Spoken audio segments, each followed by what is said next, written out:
Yeah, we adopted her to the family when we were So magic is is all about intention. We love her. So your next thought is, well, what kind of intentions Oh, that's my brother TJ. would you want He's in the a magical oldest. working? Well, what's the first things that we think of that we would want or need in life? She's supposed to be here as well, but she broke her foot. Some of the first things that people think about are Swimming. water, shelter,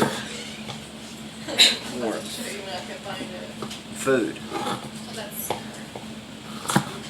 She loves me. That only did I probably break my wrist. So as you would imagine from deductive reasoning, some of the first magics had to involve food,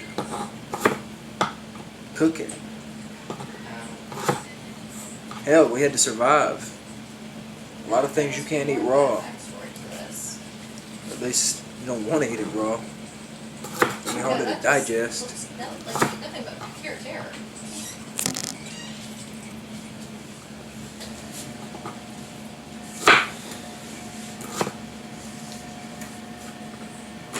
Is that right? What the hell is in the floor right there? That's what I want.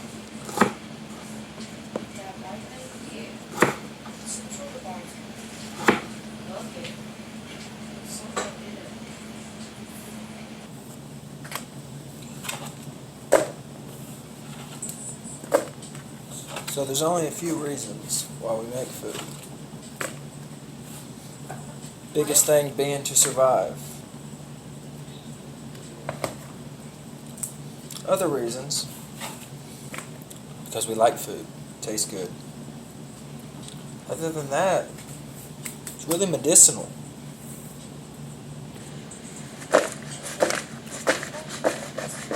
All food's got different properties. Some things have anti-inflammatory properties. Some things help soothe us. Oh, some things get us going.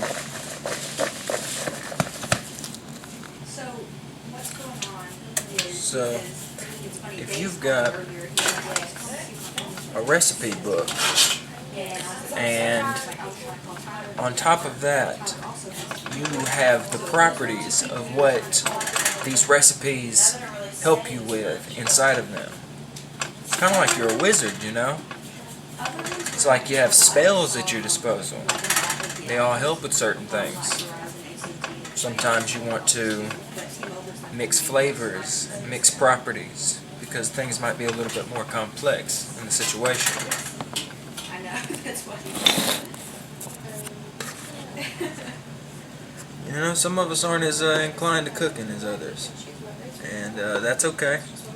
You know, you don't got to be some kind of master chef in the kitchen here. What's really important is knowing what you're putting in your body. You know, knowing how it's going to affect you. So many people tend to, in the hustle and bustle of our everyday lives, just eat something, not even thinking about it. They're just trying to get some immediate satisfaction.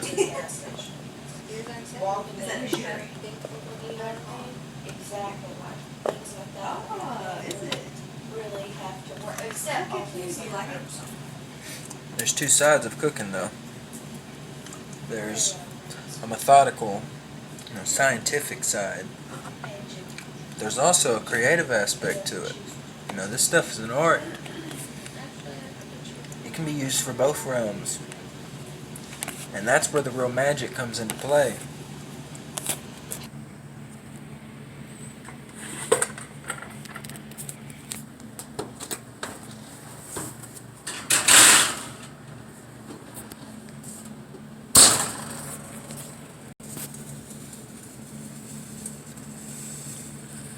See, the beauty of it, what makes it so magical, is that you can achieve this magic through both lanes.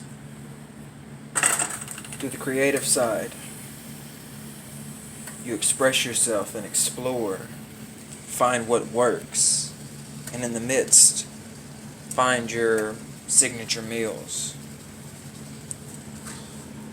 And through the technical aspect, we work with the scientific method and experimentation as well. So really, you see, it's just two sides of the same coin. Regardless of what approach we take, all of it just leads to higher awareness. That's all we're really doing here. We're learning. You know, they say knowledge is power. And it's so true. You know, that's what magic is. It's having access to a certain knowledge. And you know, to certain people who don't understand that, that's magic.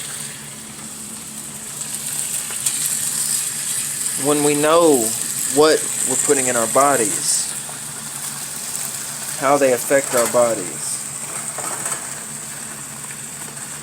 we are thereby empowering ourselves. You know, there's so many aspects to the cooking. You know, you got timing. You know, I can't make this bacon cook in 5 minutes. I gotta let it cook how it wants to cook and when it wants to cook. Otherwise, it's gonna burn. It's not gonna taste so good. You know, you experiment, you work with things, and you learn how to work with things. And that's magic. Another aspect of magic is moderation. You know, sometimes you don't want to overwhelm something with a certain flavor, a certain aspect, but just a little bit can go very, very long way.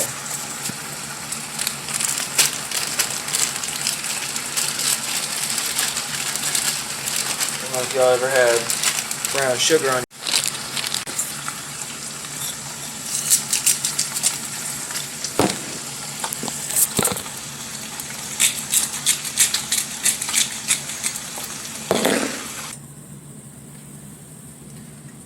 What I'm really trying to get across is there's more than one way to skin a cat.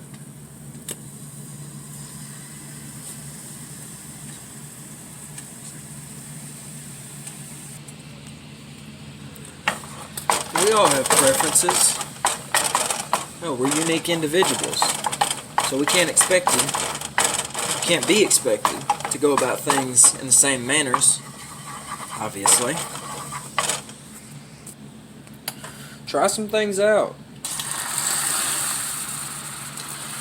Hell, make some mistakes. With some open-mindedness and a little work, we can bring magic to our daily lives.